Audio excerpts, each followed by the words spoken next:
Good afternoon. It's Freddy Vazquez with Basement Politics Unfiltered. Today I want to talk about the majority leader, Tasha, darling.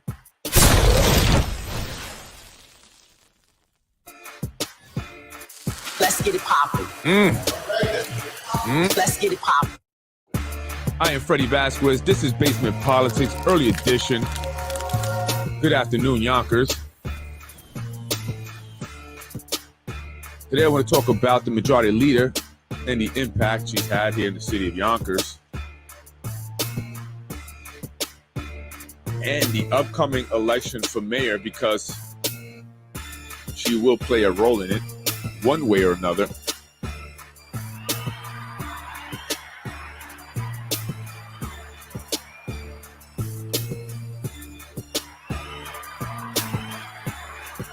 Let's talk about it. Who do you guys want to see for mayor? Another Spanish term, or do you want to see someone completely new? Someone we've heard before? We'll find out soon enough. But today I want to talk about the majority leader, Tasha Diaz. I hear she may be running for mayor. That's what I'm hearing. Again, today I want to talk about the majority leader and the impact she's made since becoming a council member in 2019 and eventually becoming the majority leader. According to an interview on YouTube, an interview with Simply Carter Corp., she says she ran because she saw a need in her community and she felt that she had experience as the head of the Tenants Association for the building that she lived in. She felt she could win, so she threw her hat in the ring. But, to run an election, it takes a lot of money, it takes connection. It's not just as easy as saying, hey, I just want to run, you just come out of nowhere. And Tasha is the first, actually, woman of color to represent District 3. That's her district. But how does she do it? How does she run a successful campaign when people say you'll spend at least $50,000 according to insiders? Someone like Councilman Moranti, according to people, spent almost $200,000 to win his reelection for the 6th district. The guy had a billboard on Tucker Hole Road, and I'm sure that cost some money. And I'm not counting Ms. Diaz's money, but it's no secret she would need to fundraise in order to run a successful campaign and actually win. Fundraising isn't easy to do, and if you're not connected to a network of wealthy donors who will come to your event and write checks for $500, $1,000, or $2,000, then you probably won't raise much money. Probably won't raise more than $5,000, $10,000, and that's not enough to win, according to people who are involved politically. So, how was Tasha Diaz able to tap into a network of wealthy Hermes belt-wearing donors who attended events like the fancy one she had in Pelham? Well, if I'm to believe what multiple sources have told me, the majority leader somehow had made her way to a gentleman named Zahi Jeris. According to sources, Zahi Jeris and son Frankie of Precision Strategies took Tasha on because they knew she was the perfect type of individual that could manipulate into playing their politics their way. Their way of politics is using their political clout, leveraging it to generate an income for themselves, to one which the majority leader has probably always dreamed about. And she said it when she was at the groundbreaking ceremony for Extel. Those luxury apartments were the type of development that she's always dreamed of. She's all about fancy and luxury and money and looking a certain way and being around certain type of individuals, from what I hear. In my opinion, the majority leader was all in. When she saw an opportunity, she went for it, right? It's all the while telling her constituents that she was there for the people. Fast forward to 2021, the county having issued a housing crisis, and even our federal government actually has called for more affordable housing legislation, right? And knowing things were bad and were going to get worse because of the pandemic, the majority leader surprised and confused all of us except those who masterminded the plot when she all of a sudden killed the 20% affordable housing ordinance that she touted so much about. The affordable housing ordinance that would have increased the requirement for the developments that are going up to have more affordable units set aside for individuals who qualify for affordable housing. However, after months and months of supporting it and championing it, she all of a sudden found it not to be good enough and killed it. Did an about face, and people wondered, what did she get for it? What was her reward for killing the housing ordinance? Right? So, and we still don't have a housing ordinance. We still don't have any real strategies, any real legislation from any of the council members in regards to housing. Like I said, the federal government has called on, more elected officials to, more legislation for affordable housing because of cost of living rising, inflation, and mortgage rates also going up, making it more difficult for individuals to buy homes. And they talk a lot about that, right? Our elected officials love to talk about a pathway to home ownership for people who are just looking for an apartment that they can afford. You guys are like skipping that. They're going to like kind of push that to the side, push aside the fact that they have not done anything really. They didn't increase the housing ordinance. They killed it by talking about the possibility of owning a home. We want to put people on a pathway to home ownership. But it takes so much to own a home. There's a lot more involved, and people just need to get in a housing situation that they are not having to, work a third job or make some money under the table somehow in order to make ends meet and, keep the roof over their head. Right? So she said it was not good enough. That's why she killed it. And therefore, she changed her vote to no. That was a slap in the face to all who were in need of affordable housing and all of the constituents who voted for her because of that, right? It was then when I realized, because I supported Tasha Diaz, I did. I would always say good things about her. I'd go to Cerrado Park and where she was doing the food distributions, right? And I would say good things. But that's when I realized, right, that, she was playing a game, right? She was playing a game. It was a strategic game in order to appease her donors and keep the money coming in. The developers didn't want 20%. And I hear from people who understand this that they can do 20%. Really, it's all about how you negotiate. And part of the problem is you have too many people with their hands in the cookie jar. And the developers are saying, well, if all you people want to get paid, we can't do 20%. It's a lot of people making money off these developments. Right. And it's also a time thing. And I know there's a lot of problems in the building department, which is why they were rushing to change things around so they wouldn't delay things for the developers, because one thing that developers really pay attention to is time. Time is money in developments. So if you're going to give us a hard time and we can't get permits or things done to the building department quick enough and we have delays, that's also going to cost us money. So we can't afford to have you guys increase the housing ordinance. And if you guys don't, want to increase it and then you still want all this stuff and you're still going to give us a hard time in the building department, then we're not going to develop here, right? So she had to kill the housing ordinance because she had to keep her money coming in. At her fancy events, it's developers, people with money, wearing Hermes shoes, Gucci shoes, Hermes belts, I should say, dressed all fancy. None of the people that she represents, none of her constituents, except for herself. She's the only one that was there from her district, right? So she understood from the very beginning that running a successful campaign and getting elected took money and something she didn't have. And I get it, Tasha. I get it. I get what it's like to not have. I get what it's like to not have and then all of a sudden be presented with all the stuff and be around, excess money and fancy things, material things. I get it.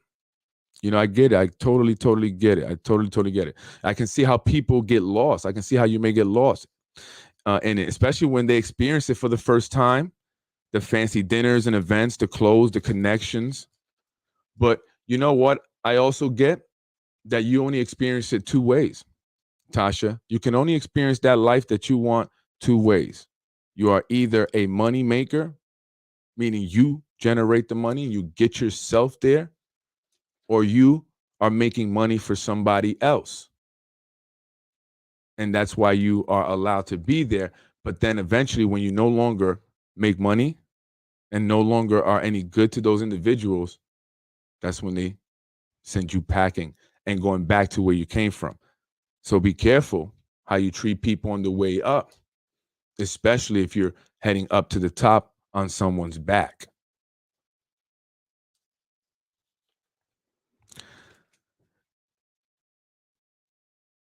You know, you have to be careful how you treat others, Tasha. I hear you've been a little bit mean. You've been to other women in the council, been mean to constituents, people of the city, aggressive, and that's why they refer to you as the pit bull. You're their pit bull. You're the one that they want to go after, anyone who criticizes, who opposes the powers that be. But they're using you. They're using you to divide the Black and Latino community. They're using you to do their dirty work. And eventually they're going to be done with you because they really don't like you. I'm just telling you. I'm being honest.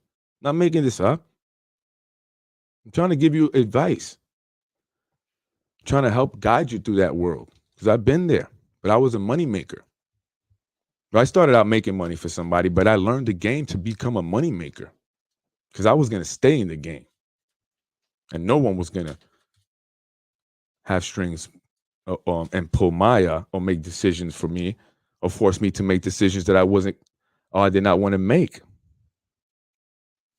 All right. So you got to be careful what you're doing. You got to be careful the moves you're making and who you're associating yourself with. It's not going to last. It's not going to last. And what you've been doing, people are seeing it and they're talking about it. The same people that you're around and you think are your friends. Again, they need you now. But when they don't need you, they're going to drop you like a hot potato. I can guarantee you that. I can guarantee you that. So be careful and don't shit on your fellow sisters.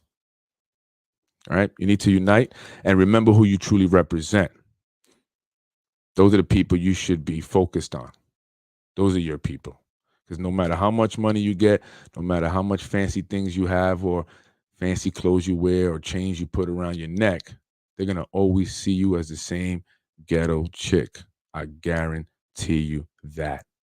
And you make it easy for them. You do. You make it very, very easy for them. To the Yonkers Hispanic Chamber of Commerce, always got a bone to pick with you guys.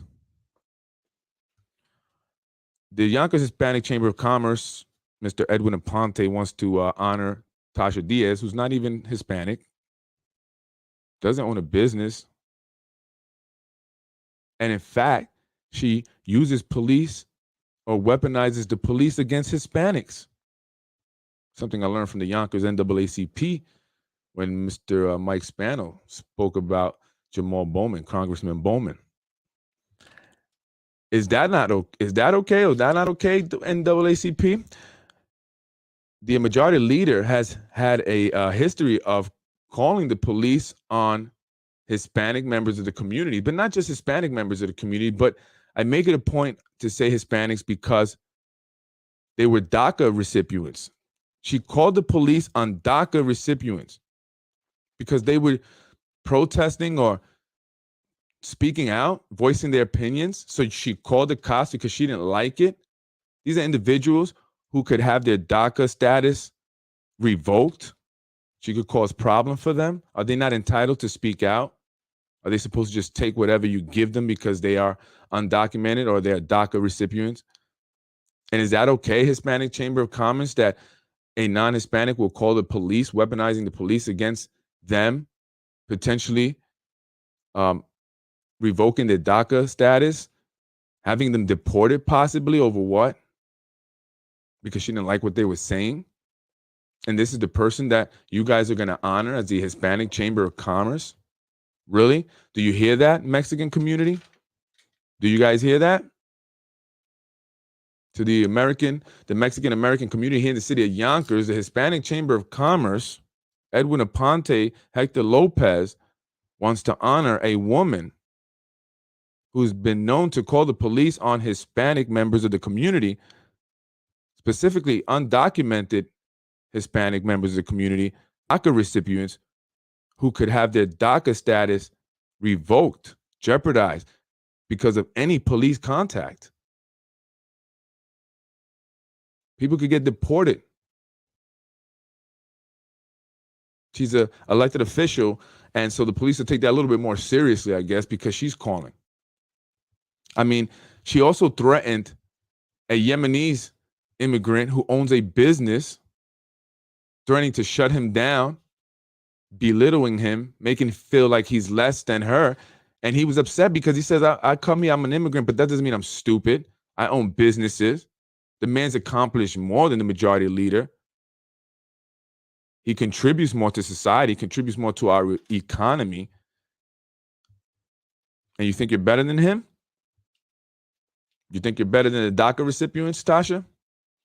You think you're better than undocumented members of our community, Tasha? You know you're not white, right? You're not rich either. Okay? Don't forget where you come from. Do not forget where you come from. We are going to remind you, Majority Leader, calling the police on Hispanics, jeopardizing their DACA recipients. That's crazy. That's insane. And I think it's insane for the Hispanic Chamber of Commerce to honor someone who's been a threat to the Hispanic community, essentially. She hasn't been a friend. She's been a threat.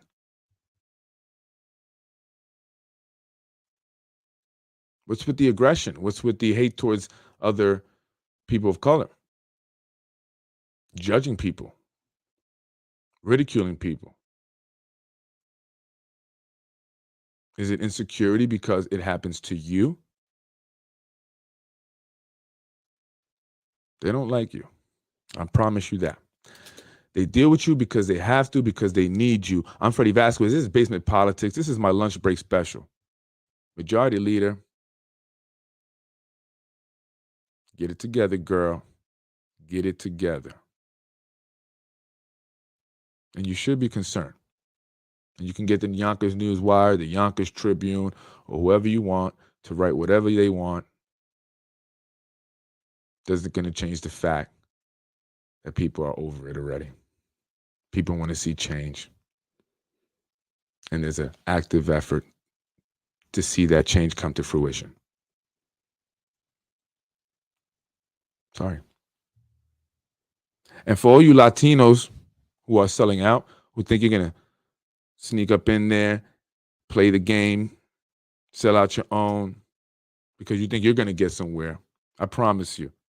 As soon as you throw that hat in that ring, I'm all up on you. Basement Politics all up on you. We don't want to see you Latinos who have been a part of the nonsense thinking you're going to come in and become the mayor or any other elected official. You guys are done too. No more people coming from the past. We want to move forward. We want to change, not necessarily the entire city, but definitely our political system here. That has to change. That has to be more reflective of the people that live here in the city, and has to be a body of government that truly represents the people here in the city and not outside interests, as it's been doing so for so long now. So, yeah, you should be concerned. And John should be concerned too.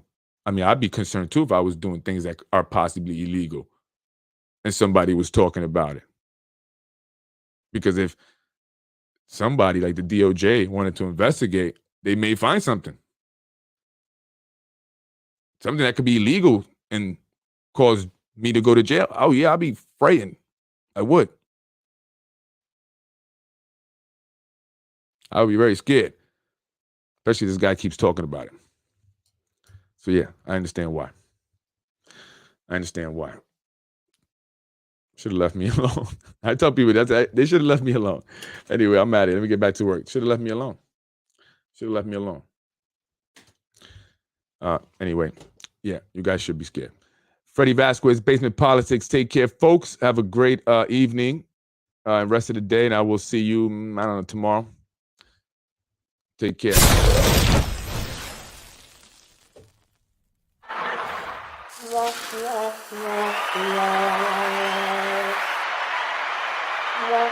Let's get it popping.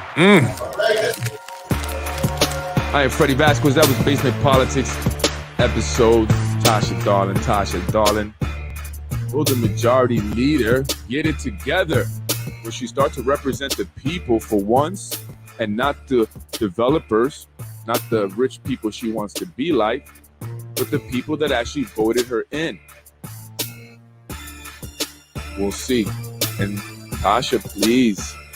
Everyone's talking about what you wore that day to the groundbreaking. It's not just me. Everybody's talking about it. They're talking about the poom poom shorts. Wasn't the place. Wasn't the time. Wasn't the place or the time. Freddy wins. Thank you, folks. I'm Freddy Vazquez. If you didn't get to watch the show, I'll run it again. Quick lunch break special. On the majority leader here, Tasha Diaz. Folks, I'll leave it up to you to make a decision.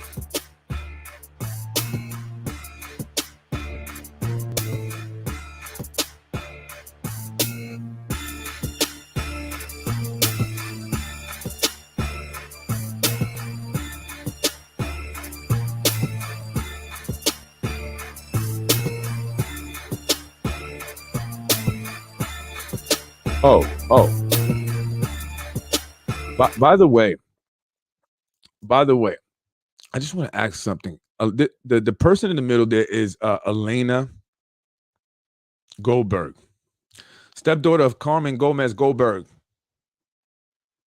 the founder of the Yonkers Hispanic Chamber of Commerce, and next to the gentleman there, Hector Lopez, I believe the president, vice president of the Hispanic Chamber of Commerce, the president, I believe, of the Hispanics in law enforcement. They are, well, Elena's mom, stepmom, Carmen Gomez Goldberg, is put together the parade. She's in charge of that, or they're in charge of that stuff. They named it the Puerto Rican Day Parade, and I hear there's some, thing about that because we have different people from, different Spanish-speaking countries, Hispanics, Latinos, Mexican, Dominican, Cuban. It's not just Puerto Rican, and and some people felt that maybe it should be Hispanic Day Parade because we have so many different, members of the Hispanic community, Latino community from different parts of the world, different countries. So, in order to be inclusive and not make it feel like it's only about Puerto Ricans, but, that's what they wanted. And some people feel like maybe that's something that's being done to be divisive because, again, the mayoral race is coming up and people want to see a Latino mayor. And it's time for a Latino mayor. Even the parties know this. Party officials know this. Here in Yonkers, they know this.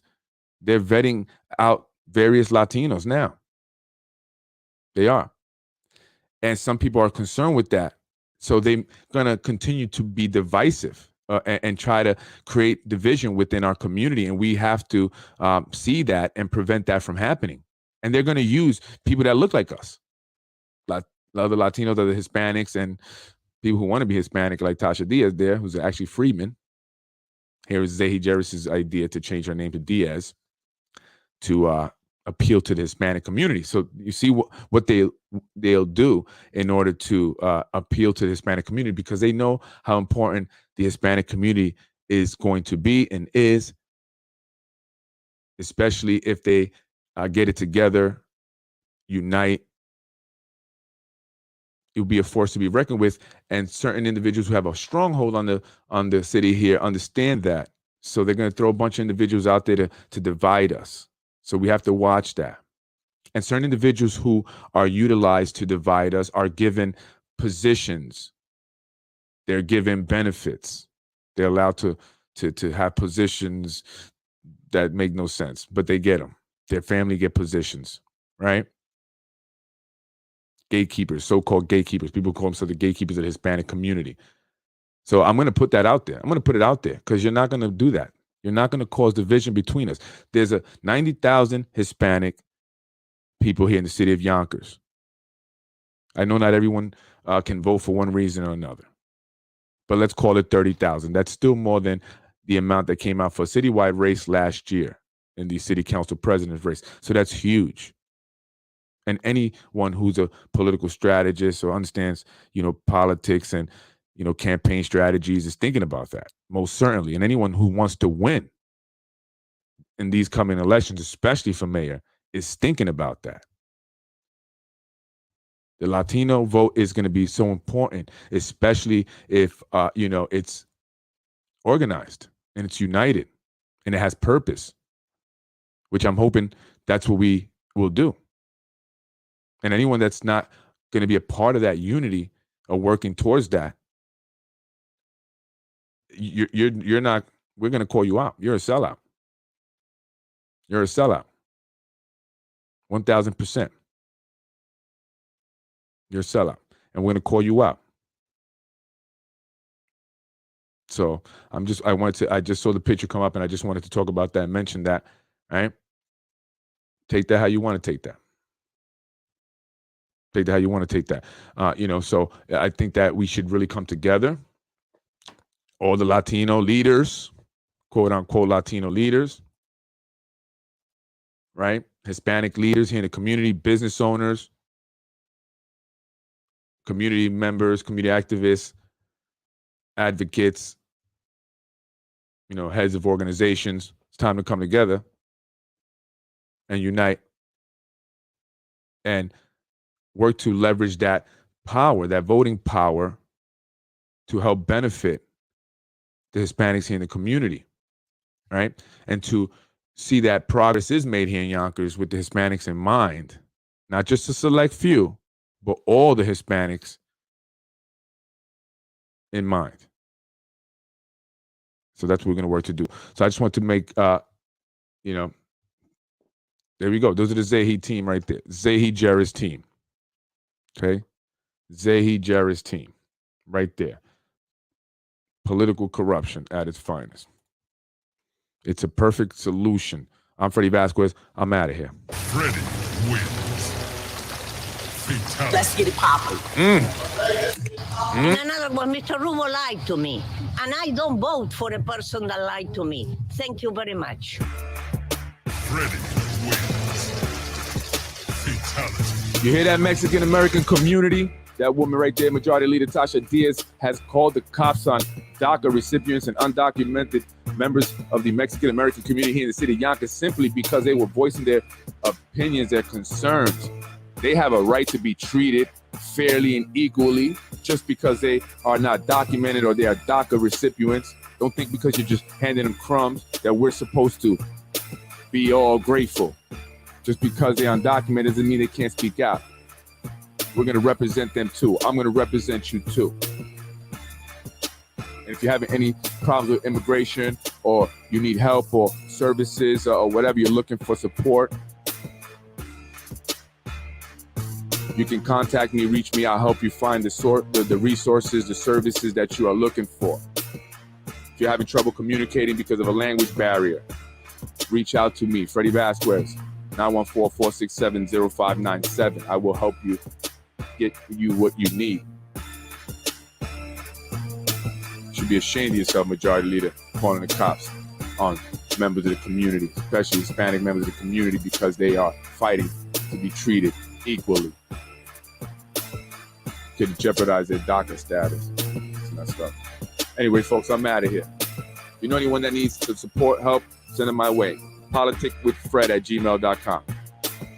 politicwithfred@gmail.com. Freddy wins. Fatality. Yeah. No! Give us crumbs. Great. Give us crumbs. They don't want us to be out of this. We just how to make the money. We just how to earn the money by our own food. That's real independence.